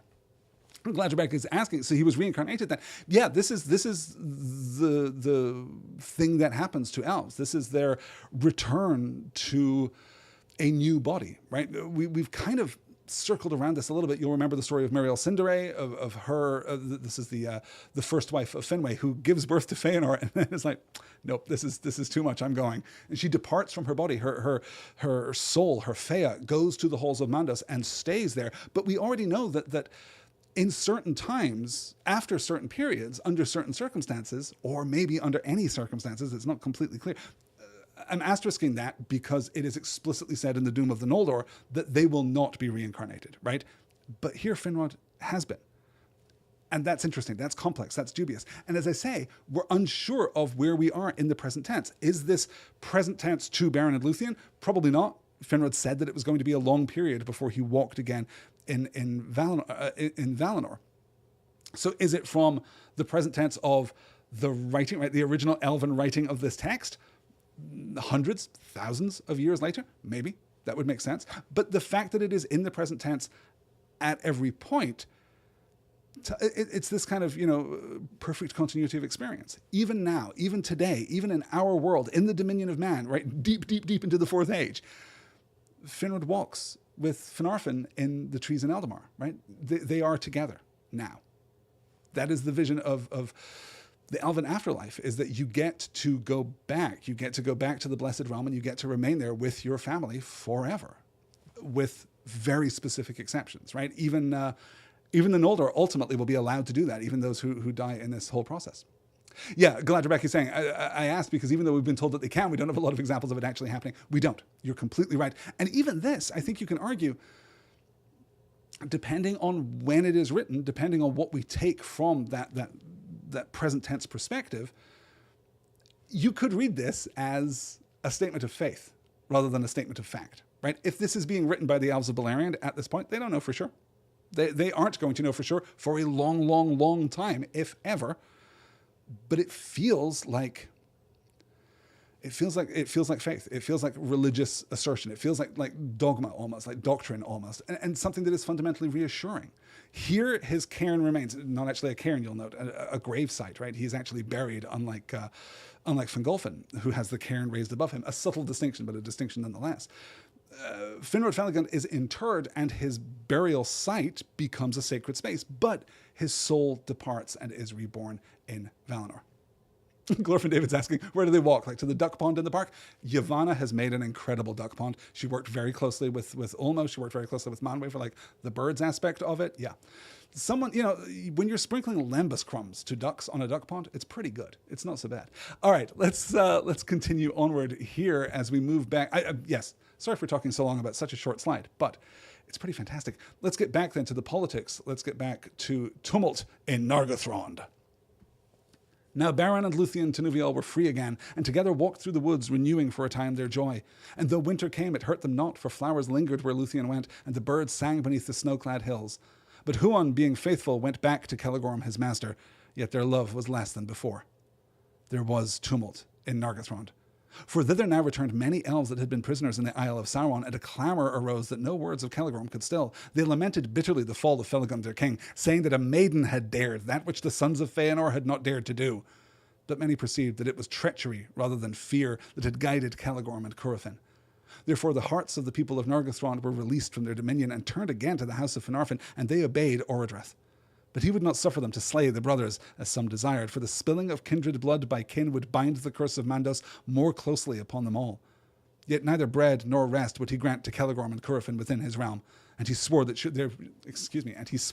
there should be little love between Nargothrond and the sons of Fëanor thereafter. Let it be so, said Celegorm, and there was a light of menace in his eyes, but Curufin smiled. Then they took horse and rode away like fire to find if they might their kindred in the east. But none would go with them, not even those that were of their own people, for all perceived that the curse lay heavily upon their brothers, and that evil followed them. In that time Celebrimbor, the son of Curufin, repudiated the deeds of his father, and remained in Nargothrond. Yet Huan followed still the horse of Celegorm, his master. So, firstly, just to clear up the business, right? Beren and Lúthien just hanging out in the forest, as they did before, rekindling some of their joy, not bothered by the winter, because you'll remember, Lúthien defies winter, right? Just as she did when she and Beren first properly met, after he had spent that year looking for her in the forest, and he finds her, and she's turning winter to spring. Well, so she is doing again. But the politics here is fascinating because Tolkien is politically minded, I think. He's very familiar with the kinds of courtly intrigue that you would find in the real royal houses of medieval Europe, but also the stories told and the chivalric romances told about the royal houses in medieval Europe, right? So he's familiar with how these things work, but it is always so fascinatingly underpinned by his theology, by his understanding of light and dark, his understanding of truth and falsehood. These elves that are returning, right? The elves that are the prisoners in the Isle of Sauron return to Nargothrond, and they come back more clear-sighted than the ones who were living there, more clear-sighted than those who were suffering under the manipulation of Celegorm and Curufin. They come back having been inspired by the death of their kin, saying that a maiden had dared that which the sons of Feanor had not dared to do. It's unclear what exactly, just taking down the Tower of Minas Tirith and rescuing all these prisoners. I mean, fair. The Sons of Feanor aren't really holding dominion over that part of the world, right? The Pass of Sirion there, not really the dominion of the Sons of Feanor, who are all over in the northeast, or were until the Battle of Sudden Flames scattered them across Beleriand. But still, nonetheless, right? No elf has taken this land. They are inspired by Lúthien, they are inspired by Felagund, and they are seeing more clearly. And they see that it is the treachery rather than the fear that had treachery rather than fear that had guided Celegorm and Curufin. Exactly what we were talking about. Is it rational prudence that is keeping them back and preventing them from launching an all-out assault on Angband until they personally control every elven sword in Beleriand? Or is there something else here? Is this the treachery that we're so fearful of, that has been so foretold in their doom? In any case, the hearts of the elves of Nargothrond turn back to Orodreth, turn back to the house of Finarfin, of which Orodreth is the last remaining first-generation male at this point. But he won't kill them. He won't kill Celegorm and Curufin. It's unclear, honestly, for what crimes they would be executed at this point. I'm not sure that it's public knowledge that they have really been as awful as we suspect them of being, but nonetheless, no one is going to be killed because that's just going to bring the curse of Mandos down on our heads even more fully, but they will be denied succor and comfort. They will be denied hospitality, which is a very powerful, medieval concept. Yet neither bread nor rest would he grant to Celegorm and Curufin within his realm, and he swore that there should be little love between Nargothrond and the sons of Feanor thereafter. Treachery and the fear of treachery, treason and the fear of treason. So Celegorm goes. They depart to return to the northeast, but no one goes with them, not even the other, people of the House of Feanor, including Curufin's own son, Celebrimbor. And hey, this is the first time that Celebrimbor is showing up, which is super exciting because, of course, Celebrimbor is the craftsman who will later forge the 9 rings for men and the 5 rings for dwarves, and he'll do those with the help of the mysterious Anatar, a guy that I don't really know that much about. I should probably research him one of these days. Celebrimbor alone, of course, will forge the 3 elven rings. He'll pop up again in the last chapter of the Silmarillion, and he is, of course, famously name-checked in the Lord of the Rings. Though if you asked me how many times we mentioned Celebrimbor in The Lord of the Rings earlier today, prior to my research endeavor here, I would have been wrong by an order of magnitude. I would have been way off. In the text of The Lord of the Rings itself, excluding the appendices, Celebrimbor is mentioned 3 times. Twice as the creator of the rings during the Council of Elrond, and once because his name appears on the doors of Durin, the Hall and Gate to Moria, the little sketch that I have here right beside me as I'm recording. His name's right there on that thing in glowy golden ink in my particular version. That's all that we get of Celebrimbor, who is, of course, a complicated and challenging and fascinating figure in the Legendarium as a whole. I would be remiss if I didn't mention his, I'm going to hesitate before I say starring role, but it is a starring role in a very unusual adaptation of Professor Tolkien's work. I'm not talking about Rings of Power. We'll talk about Rings of Power some other time. Right now, I'm talking about the 2014 and 2017 video games Middle-earth: Shadow of Mordor and Middle-earth: Shadow of War. Developed by Monolith, published by Warner. These are open-world action RPGs set between the events of The Hobbit and The Lord of the Rings. You play a Gondorian ranger named Talion, who, for reasons which are never adequately explained, and I'm hesitating there because God knows those games really try and offer explanation for everything. For reasons which are not explained, you are basically possessed by the spirit of Celebrimbor, who gives you super elven powers so that you can slay, and this is not an exaggeration, thousands, if not tens of thousands of orcs. They are fun games. Don't get me wrong, I finished both of them during long, idle summer months, but they are perhaps the wildest adaptation of Tolkien's original source material. Well, let me hesitate. They are the wildest adaptation that is simultaneously seeking to be so faithful. They really want to get all of the details right in a way that is baffling when you consider the finished product. Fun games, but crazy, crazy Tolkien adaptation. For those of you who are interested, the second game features Shelob, who, of course, we've spent so much time discussing in our journey through The Lord of the Rings. In this version, Shelob is a sexy woman, because of course she is. It's wild. I'll maybe link out, if there's some like lore videos from Shadow of Mordor or Shadow of War, I will track those down and maybe link to those in the show notes, because, like I say, crazy. What is important here, though, as I call this slide back up to show you, is Celebrimbor's repudiation of the deeds of his father. This is his choice to stay in Nargothrond under the rulership of Orodreth. We are seeing here a really important breaking point in the Doom of the Noldor, right? It can happen. You can change. You can decide to be different. You can decide to break the path that you're walking, as Celebrimbor does, and yet Huan doesn't, because of his faithfulness. Huan, being faithful, went back to Celegorm, his master, yet their love was less than before, right? He, like Finrod Felagund, made a promise. He has a duty, and he will fulfill that duty. Celebrimbor made no explicit promise, so he's fine not following in his father's footsteps. Not just not following in his father's footsteps, but saying, hey, my father, what a jerk. I do not co-sign any of his nefarious activities while here in Nargothrond. I am going to get back to my jewelry making practice, though. I feel like jewelry is going to be big, is Celebrimbor's whole position. So, Celegorm and Curufin wander off by themselves, and coincidentally, they happen to find Beren and Lúthien. Northward they rode, for they intended in their haste to pass through Dimbar and along the north marches of Doriath, seeking the swiftest road to Himring, where Maethros their brother dwelt. And still they might hope with speed to traverse it, since it lay close to Doriath's borders, shunning Nan Dungortheb and the distant menace of the Mountains of Terror. Now it is told that Beren and Lúthien came in their wandering into the forest of Brethil, and drew near at last to the borders of Doriath. Then Beren took thought of his vow, and again his heart he resolved, when Lúthien was come again within the safety of her own land, to set forth once more. But she was not willing to be parted from him, saying, you must choose, Beren, between these two, to relinquish the quest and your oath and seek a life of wandering upon the face of the earth, or to hold to your word and challenge the power of darkness upon its throne. But on either road I shall go with you, and our doom shall be alike.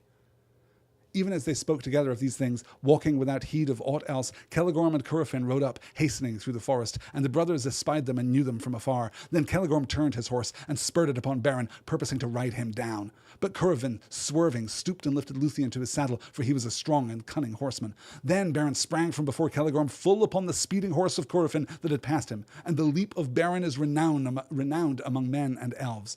He took Curufin by the throat from behind and hurled him backward, and they fell to the ground together. The horse reared and fell, and Lúthien was flung aside and lay upon the grass. Chance, if chance you call it. I'm reminded here, typographically, I suppose, of Feanor. I think that there's something here in this moment of confrontation between Lúthien and Beren, this setting forth of the dilemma upon which they find the dilemma upon whose horns they find themselves at, right? This idea that we can just wander, we can just forget about this quest, forget about this undertaking. You don't need my dad's co-signing of our relationship. We're just going to walk and be idle together for as long as your mortal lifespan lasts, or we can go and challenge the power of darkness upon his throne. But either way, I am going with you. You should make this choice, though. Which is an interesting position to put Beren in. And I'm reminded of Feanor, of course, because of the moment when he refuses to return the Silmarils to Yavanna before he even knows that the Silmarils have been stolen by Morgoth, right? He's already making his choice before circumstances compel him to make a choice. And this is kind of where we are now. Beren has to confront this division within himself, right? Because his first instinct is not to wander with her in the forest, right? Beren took thought of his vow, and again his heart resolved when Lúthien was come again within the safety of her own land to set forth once more. He's taking her home. He's going to drop her off with Thingol and with Melian and be like, okay, Plan A did not work out. I'm the first one to admit it. I've really paid attention to the tapes. We've been looking at the history of exactly what happened. I'm going to figure something out. I don't have any other life nets to call in, but I'll see what I can do. That's the plan. He's planning on taking her back to her cozy little treehouse and leaving her alone in safety. And she says no. We can just wander together forever in the forest, or we can go and confront Morgoth. But either way, son, I am going with you. Which is very romantic and wonderful, actually. And again, Lúthien is just... I said when we started looking at the Silmarillion, as I've said before, honestly, that much of the absence of strong female characterization in Tolkien's work is in some measure compensated for by the strength of the women that we do get, right? By Arwen and by Galadriel and by Lúthien. And those are, Éowyn too, I suppose, makes like the big four there.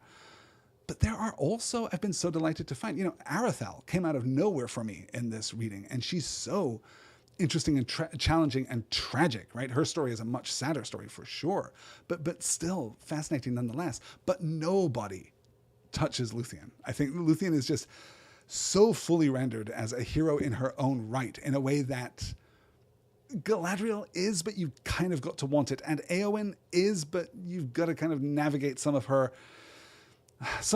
own like internalized biases about the roles of men and women in her culture in particular, which of course she does resolve by the time that she winds up in the Gardens of Healing with one Faramir.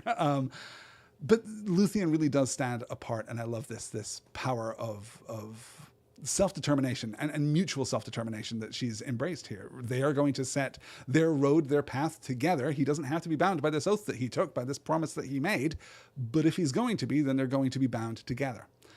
And then we get the attack. Celegorm and Curufin just immediately identifying them and setting out to really ruin their day, to ride him down, right? Celegorm turned his horse and spurred it toward Beren, purposing to ride him down. But Curufin, again, ever crafty, swerves, stoops, lifts Lúthien to his saddle, for he is a strong and cunning horseman. So he's got Lúthien like right there in his arms.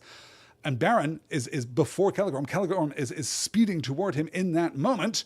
And the leap of Beren is renowned among men and elves. He just jumps onto this charging horse and takes Curufin by the throat and hurls him aside.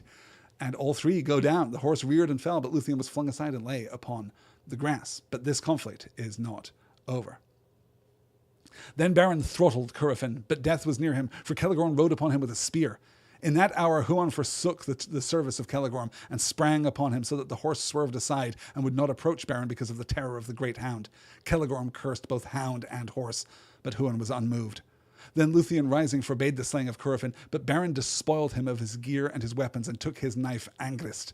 That knife was made by Telkard of Nogrod and hung sheathless by his side. Iron it would cleave as if it were green wood. Then Beren, lifting Curufin, flung him from him, and bade him walk now back to his noble kinsfolk, who might teach him to turn his valour to worthier use. Your horse, he said, I keep for the service of Lúthien, and it may be accounted happy to be free of such a master. Then Curufin cursed Beren under cloud and sky. Go hence, he said, unto a swift and bitter death. Celegorm took him beside him on his horse, and the brothers made then as if to ride away, and Beren turned away and took no heed of their words, but Curufin, being filled with shame and malice, took the bow of Celegorm and shot back as they went, and the arrow was aimed at Lúthien. Huan leaping caught it in his mouth, but Curufin shot again, and Beren sprang before Lúthien, and the dart smote him in the breast. It is told that Huan pursued the sons of Feanor, and they fled in fear. And returning, he brought to Lúthien a herb out of the forest. With that leaf she staunched Beren's wound, and by her arts and by her love she healed him. And thus at last they returned to Doriath. There Beren, being torn between his oath and his love, and knowing Lúthien to be now safe, arose one morning before the sun, and committed her to the care of Huan. Then in great anguish he departed, while she yet slept upon the grass. Those sons of Feanor... It's interesting to see the typology. I'm obviously immediately most drawn to Huan returning with the herb, right? And getting that moment of symmetry with Aragorn and the Althalas, the treating there. And of course, this being accompanied by despite what Lúthien said in the previous slide, Beren deciding to leave the person he loves most and to undertake his perilous journey on his own, obviously echoing Frodo at Parth Galen. This is the first, I think, of the real points of comparison that we will get between Beren and Frodo. I mentioned in last week's reading that there is a kind of reflective symmetry between the two of them. There is a kind of typology happening here, a schematic that applies to both. But this is the first moment where we see something very familiar. And you'll note that it's not, crucially, Beren being dismissive of Lúthien or not trusting her or not esteeming her skill or her power, not believing that she would be a valuable companion, but fear, right? There Beren being torn between his oath and his love, knowing Lúthien to be now safe, arose one morning before the sun and committed her to the care of Huan. Then in great anguish he departed, while she yet slept upon the grass. He's maybe denying her some agency here in a story that is, 50% her story, but it is at least coming from a good place. He wants to keep her safe more than he wants to undertake this mission by himself. We also have the arrows here kind of also being a little, much less typographically precise here. If we want to look for connections between, Beren and Frodo, then we might also want to tie Boromir and the assault of the orcs at Parth Galen into the assault here by Curufin, filled with shame and malice, taking the bow of Celegorm and shooting back as they went. Huan catching the first arrow out of the air in his mouth, and Beren taking the second in his chest. It's powerful. It's the malice of Curufin and Celegorm too. Just shocking. We're going to finish up their story pretty soon. I'm looking uncomfortably at the time and realizing how far we still have to go. We must at the very least get to... What? We must at the very... Can we try for the Silmaril? Maybe we can try for the Silmaril. I'm going to end up doing that thing that I do so often, which is taking a title for this week's session from something that happens late in the reading and then leaving myself with a podcast that does not feature any of the events that I'm obliquely referring to in the title of the podcast. The title of the podcast this week, of course, is a quote from Futurama, the animated series. You're technically correct, the best kind of correct, which I was using in reference to Beren's eventual return to Doriath and his confrontation with Thingol, in which he completely wins Thingol over with the sickest dad joke of all time, which we are definitely not going to get to talk about tonight. But at the very least, we can continue moving forward, and we'll finish up whatever we have left of Beren and Lúthien in next week's session. Let's take a look at the Song of Parting. He rode northward again with all speed to the pass of Sirion, and coming to the skirts of Tar na Fuin, he looked out across the waste of Anfalglith and saw afar the peaks of Thangorodrim. There he dismissed the horse of Curufin, and bade it leave now dread and servitude, and run free upon the green grass in the lands of Sirion. Then being now alone, and upon the threshold of the final peril, he made the song of parting, in praise of Lúthien and the lights of heaven, for he believed that he must now say farewell to both love and light. Of that song these words were part. Farewell, sweet earth and northern sky, forever blessed, since here did lie, and here with lissom limbs did run beneath the moon, beneath the sun, Lúthien, Tenuviel, more fair than mortal tongue can tell, though all to ruin fell the world and were dissolved and backward hurled, unmade into the old abyss, yet were its making good for this, the dusk, the dawn, the earth, the sea, that Lúthien for a time should be.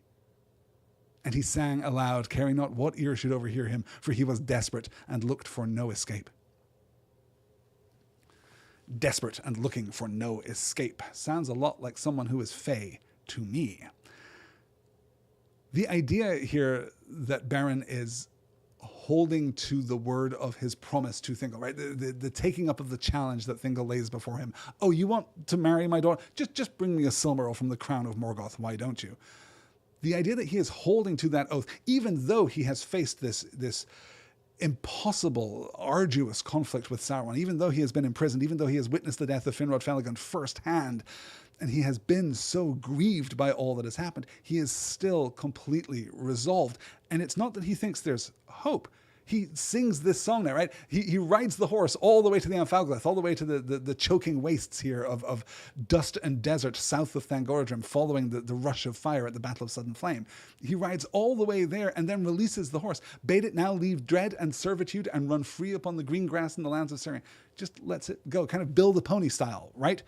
Just lets the horse free And in this moment, composes this song. On the threshold of the final peril, he made the song of parting in praise of Lúthien and the lights of heaven.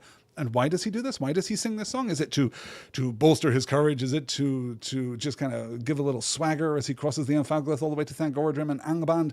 No, it's because he believes that he must now say farewell to both love and light. He doesn't think that this is going to work. And so he sings this song understanding that, or proclaiming the idea, reckoning with the idea that it doesn't matter if the world falls to ruin. It doesn't matter if the world is unmade. It doesn't matter if the world never was, except that for a moment, Lúthien was in it. That justifies everything. That for all of the pain and hurts of the world, all the marred Arda, all of it is worth it because of Lúthien. And this, of course, perhaps brings to mind our conversation between Manwë and Mandos, right? Where Manwë is saying, even as Eru spoke to us, shall beauty not before conceived be brought into Ea, and evil yet be good to have been, right? And Mandos replies in his typical Mandosian way, and yet remain evil. Evil is evil, but it causes good things to happen. And the world is a mess. The world is a disaster. And even if the whole world fell to ruin and was dissolved and backward hurled, unmade into the old abyss, yet were its making good for this, the dusk, the dawn, the earth, the sea, that Lúthien for a time should be. The whole world is worth it for Lúthien Tinuvial. Which is one of the most beautiful, romantic, reckless declarations of love that you're ever going to read. I should gloss Lissum here. Lissum is a little unusual now, and here with Lissum, limbs did run. Lissum is a slender and graceful. It's an 18th century evolution of literally lithesome, right? To be lithe, to be slender and graceful. Lissum emerges from there. So this is Beren's kind of final moment of acknowledgement, the acceptance of what is coming. But of course, he's making the cardinal error. He's doing that thing that people shouldn't do if they want to remain unobserved, which is he's singing aloud in public. And he is, of course, going to be overheard. But Lúthien heard his song, and she sang in answer as she came through the woods unlooked for. For Huan, consenting once more to be her steed, had borne her swiftly hard upon Beren's trail. Long he had pondered in his heart what counsel he could devise for the lightening of the peril of these two whom he loved. He turned aside therefore at Sauron's isle, as they ran northward again, and he took thence the ghastly wolf-hame of Draugluin, and the bat-fell of Thuringwithil. She was the messenger of Sauron, and was wont to fly in vampire's form to Angband, and her great fingered wings were barbed at each joint's end with an iron claw. Clad in these dreadful garments, Huan and Lúthien ran through Tan Nerfuin, and all things fled before them.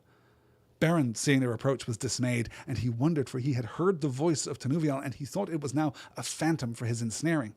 But they halted and cast aside their disguise, and Lúthien ran toward him. Thus Beren and Lúthien met again between the desert and the wood. For a while he was silent and was glad, but after a space he strove once more to dissuade Lúthien from her journey. Thrice now I curse my oath to Thingol, he said, and I would that he had slain me in Menegroth rather than I should bring you under the shadow of Morgoth. So, Lúthien hears the song, obviously figuratively, figuratively, I don't know.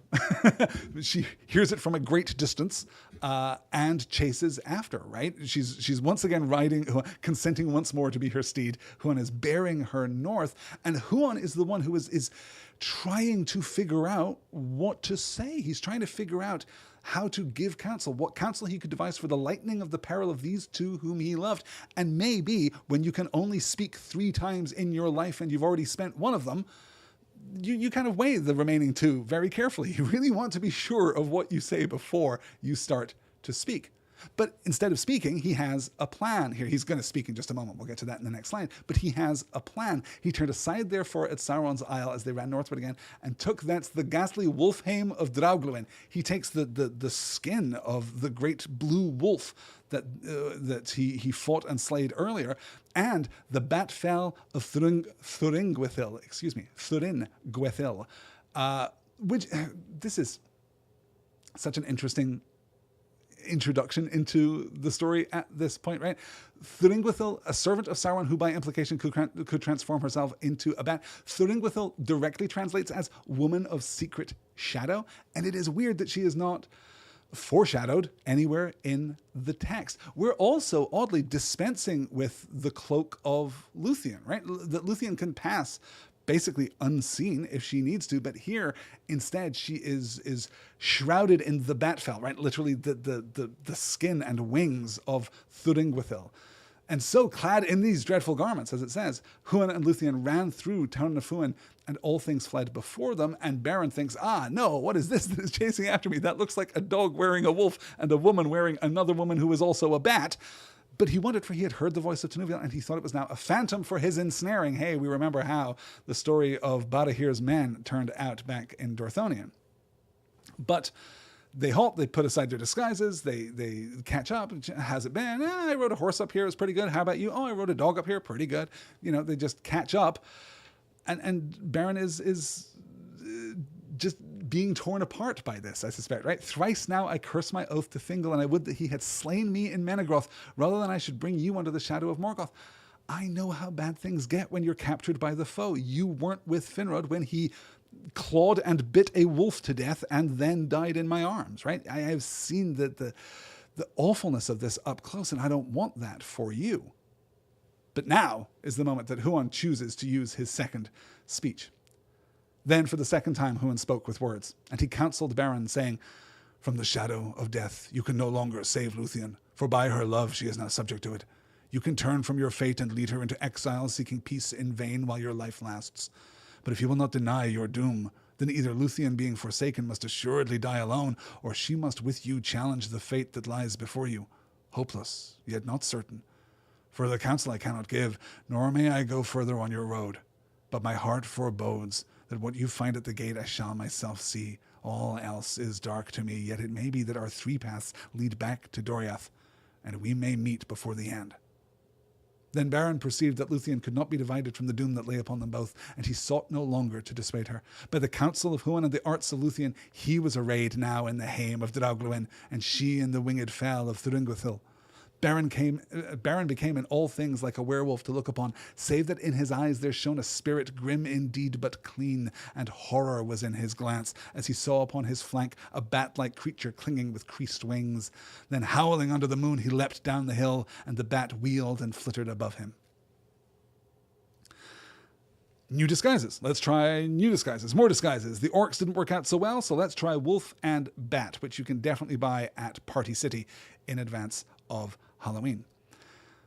And I'm making light of this a little bit because I am enormously touched by the wisdom of Huan here. The way that this is composed is enormously emotionally powerful, for all that it is in effect a recapitulation of what Lúthien previously said, right? She's arguing, look, you can choose to wander in the woods, or you can choose to go to Morgoth and try and get a Silmaril. Either way, I'm going with you. But Huan has if anything, a deeper layer of understanding here, because it's not just about where she is.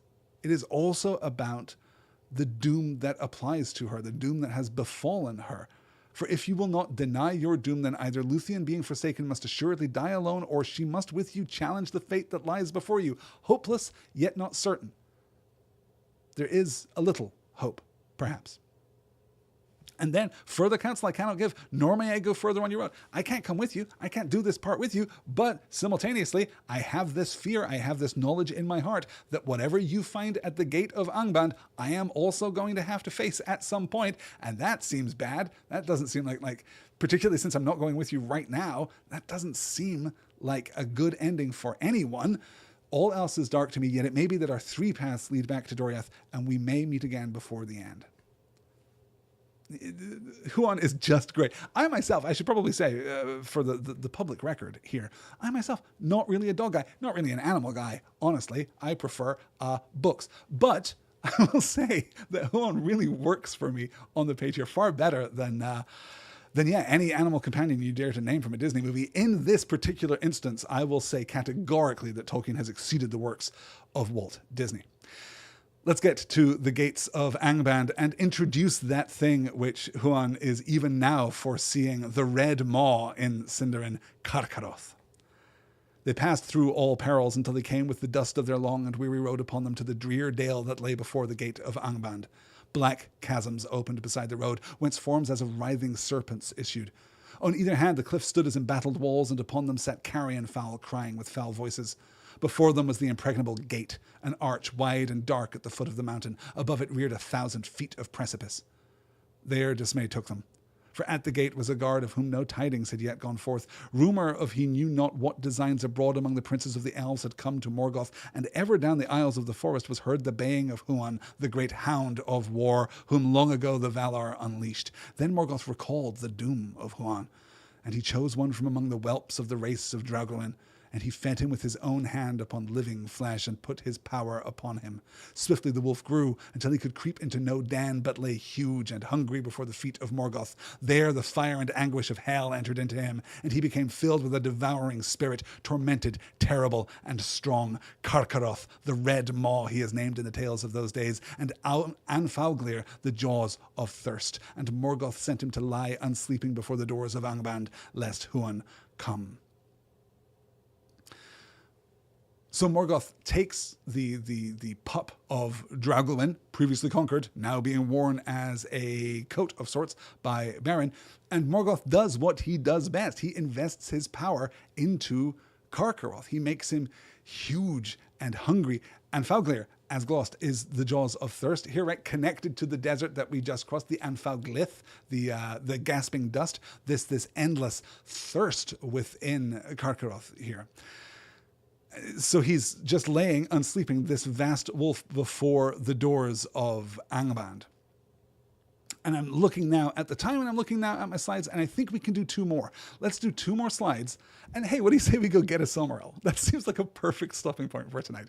Let's get Beren and Lúthien a Silmaril.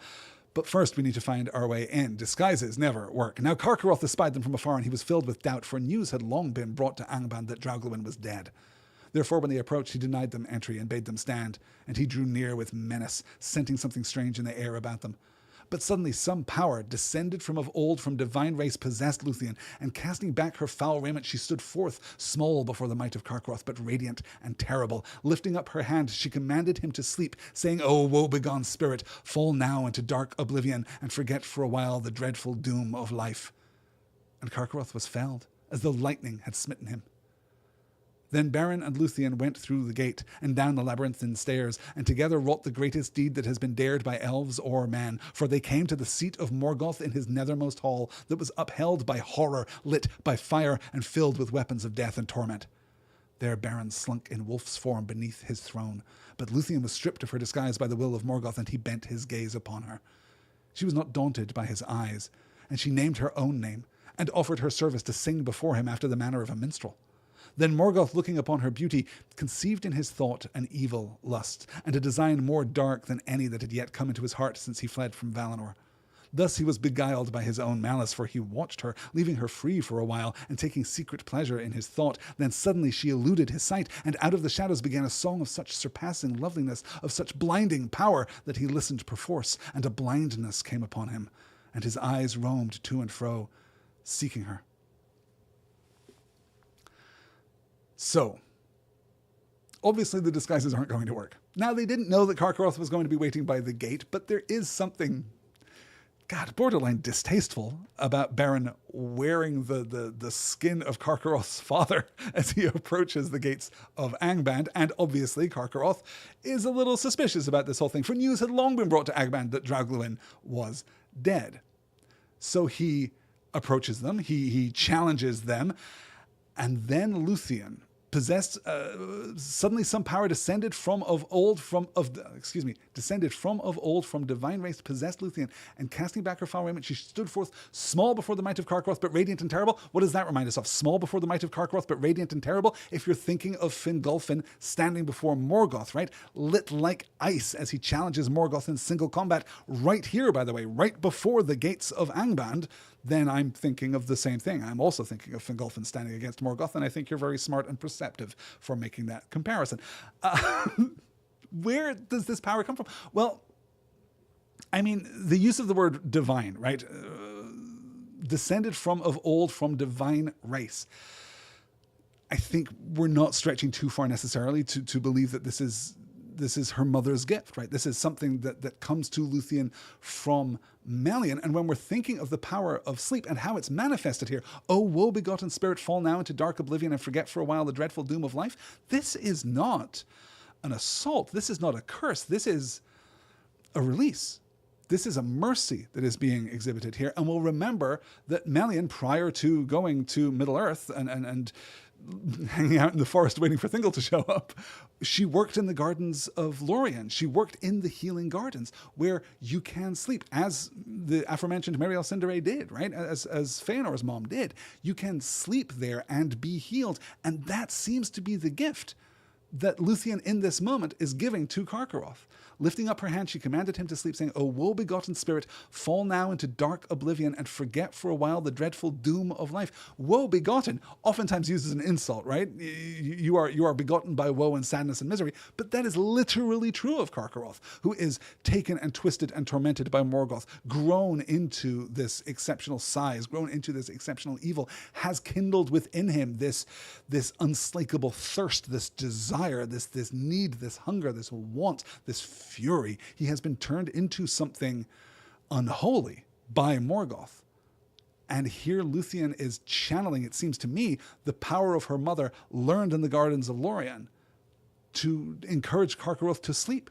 It is a mercy. It is a pity. And that is crucial because pity is going to be, as it always is, so important as we move through the last part of the story of Beren and Lúthien, right? Pity becomes one of the major themes of this story in all the ways that it's explored. So with pity, Lúthien puts Carcharoth to sleep, and then they enter the gate. Down the labyrinthine stairs together, they wrought the greatest deed that has been dared by elves or men, for they come to the seat of Morgoth, and Beren is just hanging out as in his wolf form. But Lúthien is stripped of her disguise by Morgoth, right? This is not quite the same as her surrendering her disguise as she does to Carcharoth here. He bends his gaze upon her, and she reveals herself. She's not daunted. She names her own name. She says, "I am Lúthien." Maybe she says, "I am Lúthien Tinuvial." Maybe she says, "I am Lúthien, daughter of King Thingol and Melian." But the important thing here is this offer to sing, which again, right, kindles this lust. And I wanted to call this out specifically because we had this discussion a few weeks ago about how to Professor Tolkien, to medieval scholars, to scholars even of early modern English, lust doesn't mean sexual desire. It means being wanting, being desirous. You want a thing, you have lust for it. But this does feel a little different, right? Then Morgoth, looking upon her beauty, conceived in his thought an evil lust. Okay, so he wants her, and a design more dark than any that had yet come into his heart since he fled from Valinor. I don't know exactly what that dark desire is, what that design is, but it feels as though it could be, I mean, more physically desirous of Lúthien than we're accustomed to seeing in the works of Professor Tolkien, right? It seems as though this is something, or could be interpreted at least as some kind of sexual desire. Thus he was beguiled by his own malice, for he watched her, leaving her free for a while. So he's not immediately taking her into custody. He's not immediately imprisoning her here. He is instead taking secret pleasure in his thought. He is, in one way or another, actively fantasizing about Lúthien right now, and that is distracting him enough that she can slip from his sight, once again slipping into shadow, and then she begins to sing. A song of such surpassing loveliness, of such blinding power that he listened perforce. He has no choice. He is compelled to listen, and a blindness came upon him as his eyes roamed to and fro, seeking her. Again, this power of shadow and of darkness being a virtuous power, a power attributed to, inarguably one of our heroes. Let's get to it then. Let's get a Silmaril. What do you say? All his court were cast down in slumber, and all the fires faded and were quenched. But the Silmarils and the crown on Morgoth's head blazed forth suddenly with a radiance of white flame, and the burden of that crown and of the jewels bowed down his head as though the world were set upon it, laden with a weight of care, of fear, and of desire that even the will of Morgoth could not support. Then Lúthien, catching up her winged robe, sprang into the air, and her voice came dropping down like rain into pools profound and dark. She cast her cloak before his eyes and set upon him a dream, dark as the outer void where once he walked alone. Suddenly he fell as a hill sliding in avalanche, and hurled like thunder from his throne, lay prone upon the floors of hell. The iron crown rolled echoing from his head. All things were still. As a dead beast, Beren lay upon the ground, but Lúthien, touching him with her hand, aroused him, and he cast aside the wolf-hame, and he drew forth the knife Angrist, and from the iron claws that held it, he cut a Silmaril. As he closed it in his hand, the radiance welled through his living flesh, and his hand became as a shining lamp, but the jewel suffered his touch, and hurt him not. It came then into Beren's mind that he would go beyond his vow and bear out of Angband all 3 of the jewels of Feanor, but such was not the doom of the Silmarils. The knife Angrist snapped, and a shard of the blade flying smote the cheek of Morgoth. He groaned and stirred, and all the host of Angband moved in sleep. So these moments of eucatastrophe here, that Beren is capable of taking the Silmaril from the crown of Morgoth only because he has the knife Angrist, which he only got to take because the sons of Feanor tried to kill him.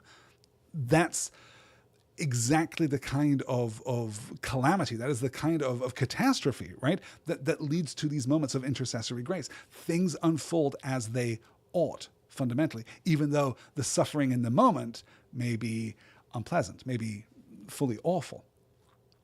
I take the song here that Lúthien sings to Morgoth as being similar to her strategy, up top with Karkaroth. I think we're seeing the same kind of manifestation of the power of the Valar reflected through the Maiar, reflected through the body of Lúthien Tenuvial, right? I think that we're seeing, because what happens to Morgoth here, right? All the court were cast down in slumber, and all the fires faded and were quenched. We're just darkening everything down. But the Silmarils in the crown of Morgoth's head blazed forth suddenly with a radiance of white flame, and the burden of that crown and the jewels bowed down his head as though the world were set upon it, laden with the weight of care, of fear, and of desire, and even the will of Morgoth could not support it. He's being overwhelmed by the burdens that he bears. We've heard from previous accounts of Morgoth that he didn't heal after his fight with Fingolfin. He still walks with a limp because of that battle. He wasn't fully healed after his battle with Ungoliant and the darkening of the trees in Valinor. He has taken his hits, and now he is stranded, and he wears this iron crown that is heavy and that hurts him and that bows him down. He wears it constantly, and the sleep here. Then Lúthien, catching up her winged robe, sprang into the air, and her voice came dropping down like rain into pools profound and dark, pools like the pools in the gardens of Lorien, right? The movement of water, the gentleness of that environment. Again, we're seeing, I think, not an aggressive spell, but an invitation to something that is true, right? There is genuine pity here, or at least that's how I read it. Also, we'll note that Beren is not immune to this spell. This is kind of, common in some depictions of magic, right? That there will be a crafting of a spell, or there will be a spell that's specifically targeted to those who are of evil intent, right? That's your D&D version of this. Or it's the video game version of this where you turn off friendly fire so that your fireball spell only affects people that are outlined in red, not people that are outlined in green, like your allies. But here Beren is susceptible to it too. As a dead beast, Beren lay upon the ground, right? And it takes Lúthien touching him to revive him to consciousness. He takes off the fur that he's wearing and cuts forth that Silmaril, and he closes his hand around the Silmaril, and the light still shines through the bone, the muscle, the skin of his hand. His hand becomes a shining lamp, but the jewels suffered his touch and hurt him not, despite what was originally intended. Remember that it would burn anyone who touched it. That was the idea. That was what we were told after it was hallowed by Varda. It then came into Beren's mind, because it turns out that the Silmaril is not hurting him exactly, but it's also exerting an influence on him. It's giving him that desire for the Silmarils. It came then into Beren's mind that he would go beyond his vow and bear out of Angband all 3 of the jewels of Feanor, but such was not the doom of the Silmarils, and the knife snaps. Another moment of, well, it depends on where you draw the line, right? A moment of catastrophe, certainly. He cuts one Silmaril out of the crown, and that works great. He goes to cut another, and not only does the knife snap, but a fragment of the blade wakes Morgoth, wakes the court of Morgoth, breaks Lúthien's spell in this moment. Is this eucatastrophe, or is this just a catastrophe? I guess time will tell. We'll have to wait and see how that works out. We're kind of close to getting where we want to be, but also it is late, and I don't want to move too fast past the stuff that would... Yeah, I would have to skip over some really cool stuff on the escape from Angband and the return to Doriath. But let's hold off on that then. I think we have, 8, 9 slides for early next week.